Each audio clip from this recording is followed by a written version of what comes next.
Bibili tayo ng stamp sa machine. So, let's go. English. Tap mo lang English. Tapos, buy preset value posted labels. Ito.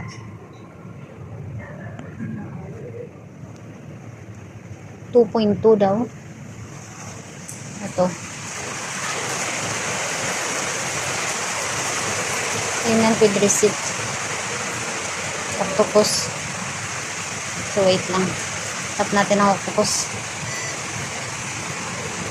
Sino yan?